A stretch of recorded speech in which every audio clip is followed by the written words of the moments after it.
오늘 3월 22일 말씀입니다. 3월 22일 화요일 말씀 레위기 13장 40절부터 59절까지 보도록 하겠습니다. 레위기 13장 40절부터 59절 말씀입니다. 찾으신 줄 알고 한 절씩 교독하겠습니다. 누구든지 그 머리털이 빠지면 그는 대머리니 정하고 빠져도 그는 이마대머리니 정하리라. 그러나 대머리나 이마대머리에 희고 붉으스름한 색점이 있으면 이는 나병이 대머리에나 이마대머리에 발생함이라. 제사장은 그를 진찰할지니 그 머리에나 이마대머리에 모든 색점이 희고 붉으스름하여 피부에 밝으며 이는 나병 환자라 부정하니 제사장이 그를 확실히 부정하다고 할 것은 그 환부가 그 머리에 있음이니라.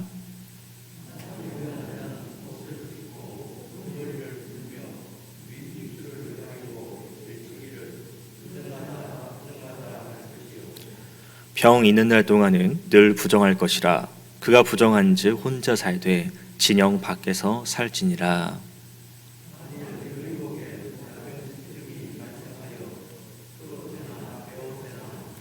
배나 털의 날이나 씨에나 혹 가죽에나 가죽으로 만든 모든 것에 있으되 그 목이나 가죽에나 그 나라나 씨에나 가죽으로 만든 모든 병생이 부르거나 붉으며 이는 나병의 색점이라. 제사장에게 볼 것이요 제사장은 그 색점을 진찰하고 그것을 이레 동안 간직하였다가 이레 만에 그 색점을 살필지니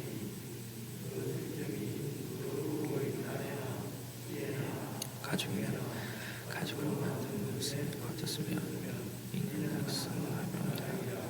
그것이 부정으로 그는 그 색점 있는 의복이나 털이나 배의 날이나 씨나 모든 가죽으로 만든 것을 불사를지니 이는 악성나병인즉 그것을 불사를 지니라.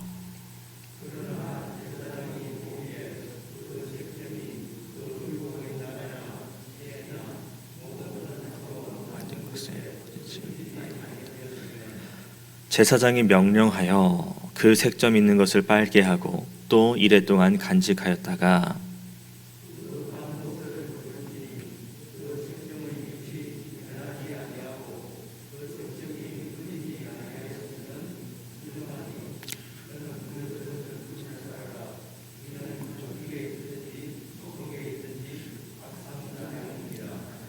빤 후에 제사장이 보기에 그 색점이 엷으면 그 의복에서나 가죽에서나 그 날에서나 씨에서나 그 색점을 찢어 버릴 것이요 그 의복의 날이나 씨에나 날이나 모든 것에 색점이 여전히 보이며 제발하는 것이니 또는 그 색점 있는 것을 사라지니라. 내가 빤 의복의 날이나 씨에나 가죽으로 만든 모든 것에 그 색점이 벗겨졌으면 그것을 다시 빨아야 정하리라. 다 같이 읽겠습니다. 이는 털옷에나 배옷에나 그날에나 씨에나 가죽으로 만든 모든 것에 발생한 나병 색점에 정하고 부정한 것을 진단하는 규례니라. 아멘. 네, 오늘 말씀 본문을 보면 이제 머리 이마에 발생하는 피부병을 진단하는 규정과 함께 사람이 가지고 있는 소유물들에 악성 곰팡이가 폈을 때 어떻게 해야 되는지를 말씀해 주시는 내용입니다. 먼저 머리와 이마에 이제 생기는 피부병은 앞서 진단했던 어제 봤던 말씀들과 유사합니다. 그 했던 그대로 해오는 것이죠. 다만 좀 특별한 점은 이번에는 사람이 아니라 이제 소유물 옷에 대해서 이야기를 하고 있다는 겁니다. 그 옷에 곰팡이 폈을 때 어떻게 해야 될지 지금부터 좀 살펴보도록 하겠습니다. 먼저 이제 40절부터 44절에 해당되는 이제 대머리에 대한 부분인데요. 요즘은 오늘날은 사실 뭐 대머리다 약간 좀 있다 그러면은 그거에 대해서 뭐 특별하다, 뭐 특이하다, 이상하다라고 보진 않습니다. 그런데 그 당시 고대에는요, 대머리라는 것은 희귀한 일이었다고 합니다. 그래서 대머리를 볼 때 뭔가 지나치게 일을 많이 했거나 혹은 진짜 병을 앓았을 때 생기는 거라고 생각했다고 합니다. 그래서 에스겔 29장 이제 18절 부분에 보면요, 느부갓네살이 두로를 칠 때의 상황이 나와 있는데요, 거기에서 크게 수고해서 모든 머리털이 무질어졌다라는 구절이 있습니다. 그러니까 13년 동안 성을 이제 포위했고, 또 포위하다 보니까 이제 계속 보급을 보내줘야 되잖아요. 먹고 살아야 되니까. 그 수고를 너무 열심히 했다 나머지 머리카락이 빠졌다라고 이제 표현을 하는 것인데, 근데 다시 말씀드리지만 단순히 머리가 벗겨지는 걸로 인해서 이가 벗겨지는 것 자체가 부정하다라는 건 아닙니다. 어제도 그 현상 자체가 부정하다라고는 말씀을 안 드렸죠. 근데 그 이후에 빠진 이후에 생기는 상황들, 추가로 생겨지는 그런 발진이나 색점들로 인해서 이게 문제가 된다라는 것입니다. 이번 대머리 같은 부분도 그렇습니다. 그냥 희끄무레하면, 그냥 피부가 약간 희끄무레하면은 그냥 어제 보았던 이제 어루러기라든가 뾰루지 정도로 판단해서 정하다라고 얘기하는 거예요. 근데 이제 그 희고 불구스름한 색점이 생겼다, 그러면은 이것은 악성 피부병으로 의심을 해야 된다는 겁니다. 그래서 그런 증세가 있으면 이 사람은 바로 제사장에게 찾아가야 된다는 것이에요. 그 제사장에게 찾아가서 자기의 그런 몸을 보여주면서 제사장은 이것이 악성 피부병인가, 이것이 희고 불구스름한 것인가를 판단하고 선언합니다. 그래서 45절 이후를 보면 이 사람이 이 사람은 정말 악성 피부병이다 라고 이제 판단이 되었다면 그 사람을 이제 어떻게 해야 되는지 이야기하고 있습니다. 45절에 나병 환자에게 이렇게 이야기합니다. 옷을 찢고, 환자인 너는 옷을 찢고 머리를 풀고 윗 입술을 가리고 외치기를 부정하다 부정하다 할 것이요. 환자의 복장과 자세는 이렇습니다. 이 옷을 찢는다는 표현은 이제 찢어진 옷을 입고라고도 좀 같은 말이죠. 그리고 여기서 이제 윗 입술을 가린다라고 되어 있는데, 이 입술을 가린다라는 것은 우리가 지금 마스크 쓰고 있는 상황을 보시면 이해가 빠를 것 같습니다. 이제 가서 내가 부정하다라고 외쳐야 되는데, 이 외칠 때 우리 입에서 또 비말, 침이 좀 나오지 않습니까? 근데 이것이 튀면서 혹시라도 다른 전염, 다른 사람에게 좋지 않은 영향을 미칠까봐 내가 가리는 거예요. 근데 이 윗 입술이라고 번역이 되어 있지만 원어를 보니까 여기 입술이 아니라 위에 콧수염 좀 위치를 가린다고 하더라고요. 그러니까 보다 더 단단하게 잘 가린다라고 이해하시면 되겠습니다. 그렇게 하면서 다른 사람에게 내가 부정함을 옮기지 않도록 한다는 것이죠. 이렇게 환자가 내가 옷을 찢고 이렇게 머리를 푼다라는 것은 내가 슬픔, 애도하는 그런 장면이면서 또 내가 지금 부정한 사람이니까 나에게 접근하지 마라, 그런 의미도 담겨 있다는 것을 보시면 되겠습니다. 그러니까 환자는요, 이제 그렇게 외치면서 병 있는 동안 격리를 당합니다. 그리고 진영 밖으로 나가야 됩니다. 진영 밖으로 나간다는 것은 나 혼자 살아야 되는 것이고요. 진영 밖으로 나가서 나 혼자 산다는 것은 사실상 그런 공동체에서 추방되는 것을 말합니다. 왜 이것을 하냐? 하나님께서 말씀하신 게 있죠. 내가 거룩하니 너희도 거룩할지라는 레위기 11장 45절의 말씀이 있는데요. 그러니까 이스라엘 진영의 그 정결을 유지할 수 있도록, 이 지금 전염병 걸린 사람이 그 자리에 있으면 다른 사람에게도 전염을 시킬 수 있기 때문에 그 공동체가 정결해질 수 있도록 감염된 사람을 격리를 해버리는 겁니다. 물론 진영 밖에 있는 모든 곳이 다 부정한 것은 아니에요. 근데 일반적으로 진영 밖은 진영 안과는 구별된 장소입니다. 하나님의 성소, 진영 안, 하나님의 성소로부터 멀어지는 장소가 된다는 것이고요. 그 진영 밖은 이제 좀 부정한 자들이 있는 곳, 이제 죽음과 배설물이 처리되는 곳, 그리고 악한 행동을 하는 사람이 처형되는 곳을 의미하고 있습니다. 앞서 공동체에서 떨어진다라고 말씀을 드렸는데요. 공동체에서 떨어진다는 것은 당시 이스라엘 사람들은, 당시 고대 근동은요, 공동체 생활을 해왔습니다.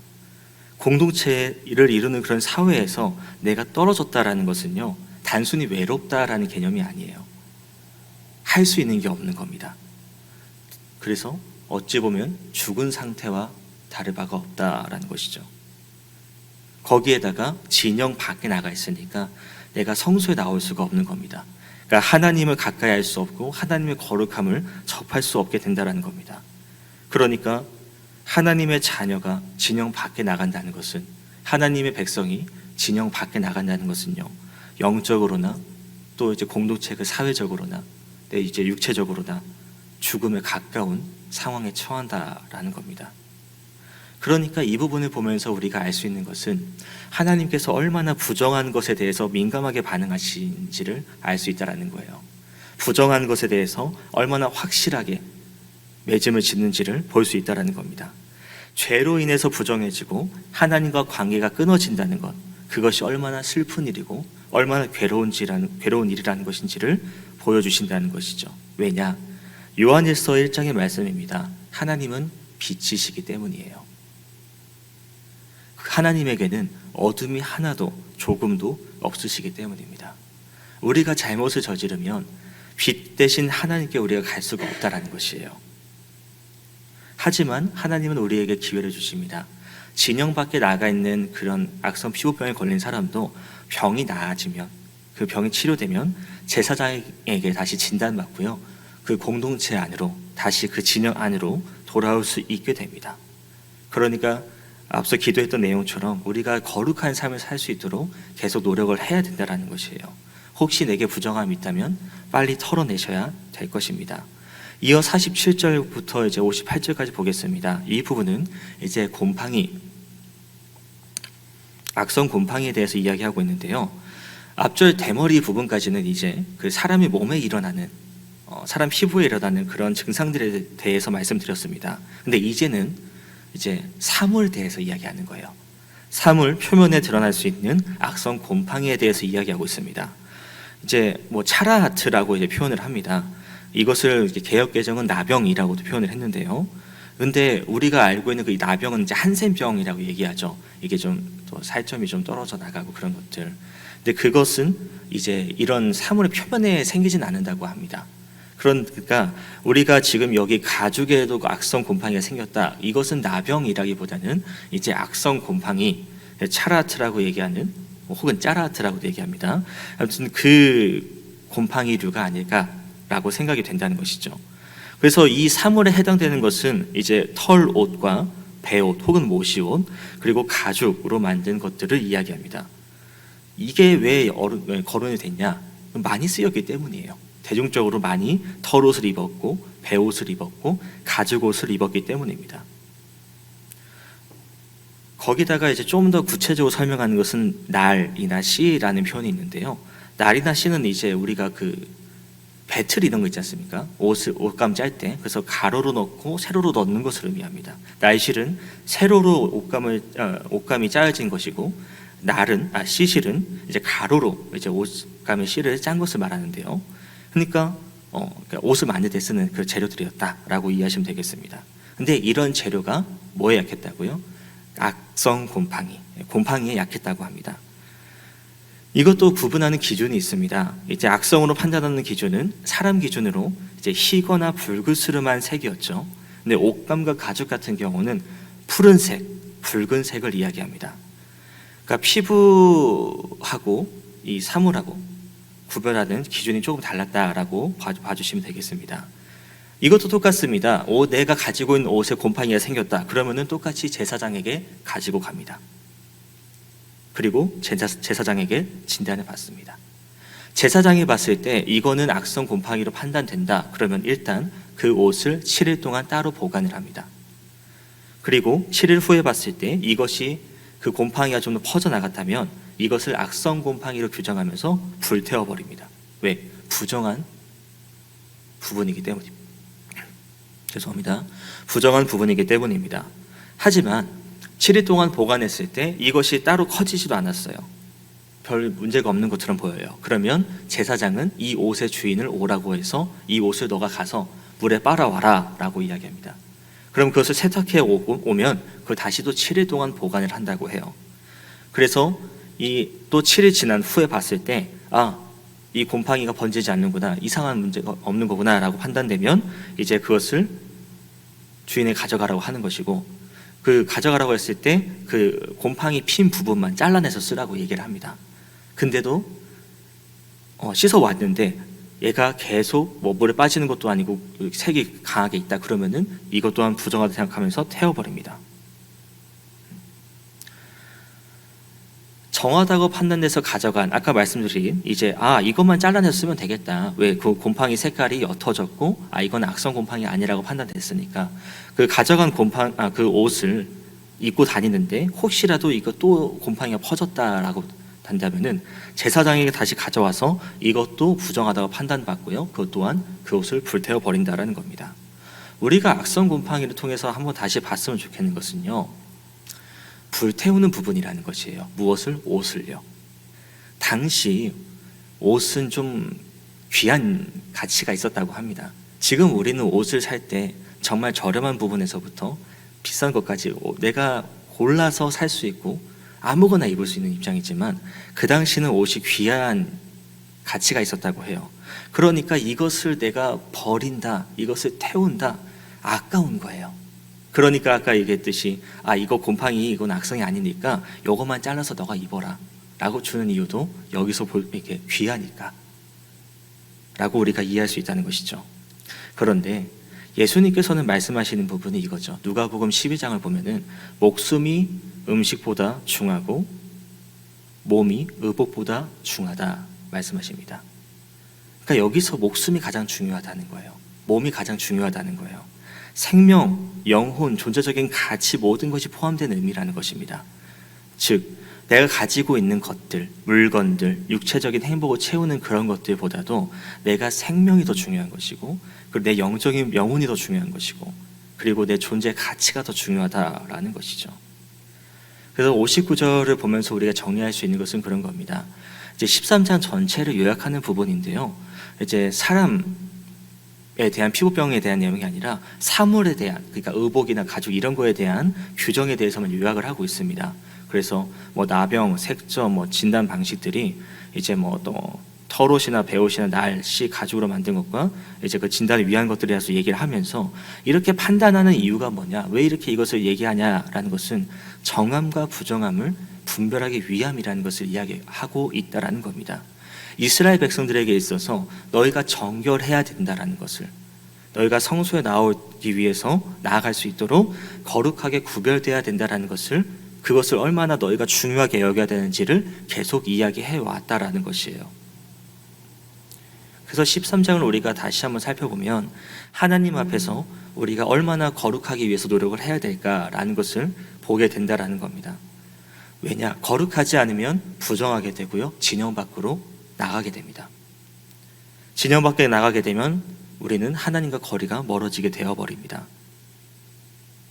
물론 하나님께서는 앞서 말씀드렸다시피 그것을 부정함이 나아지는 기회도 주셨고 다시 돌아올 수 있는 기회도 주시지만요, 우리가 계속 그 진영 밖에 나가 있다면 어떻게 되겠습니까? 죄, 부정함으로 우리가 그 상황에 처하게 돼 있는 것이고 또 그러다 보면 하나님의 보호를 우리가 제대로 받지 못하는 것이고 그로 인해서 우리가 그 죄나 그런 부정으로 인해서 내가 물들게 되고 불안해지고 연약해진다라는 것입니다. 그로 인해서 예수님께서는 그런 연약한 우리를 위해서 이 땅에 오셨고 그리고 십자가에 돌아가셨고 그리고 부활하심으로 우리에게 영원한 생명을 약속하신 영원한 약속을 주셨습니다. 그렇기 때문에 우리가 이 자리에 나와 있는 게 아닌가 싶습니다. 주님께서 만물을 새롭게 하셨기 때문에 내가 부정한 사람이었어도, 내가 죄인 사람이었어도 이렇게 이 자리에 나와서 생명의 교제를 할 수 있고 같이 이제 예배를 드릴 수 있는 거라 생각이 됩니다. 나병 환자를 고쳐서 거룩해 하신 그 생명, 그 은혜, 그게 지금 우리에게 있다라는 것이죠. 우리가 그런 은혜를 다시 한번 묵상해 봤으면 좋겠습니다. 주님께서 우리를 거룩한 백성으로 불러주셨습니다. 그리고 우리에게 하시는 말씀은 너희가 구별된 삶을 살라고 말씀하셨습니다. 오늘 우리가 주님의 말씀을 다시 한번 살펴보시면서 내가 어떻게 거룩해 살 수 있을까, 내가 어떻게 구별된 삶을 살아갈 수 있을까, 말씀 묵상하는 시간을 가지면서 또 은혜의 시간 되셨으면 좋겠습니다.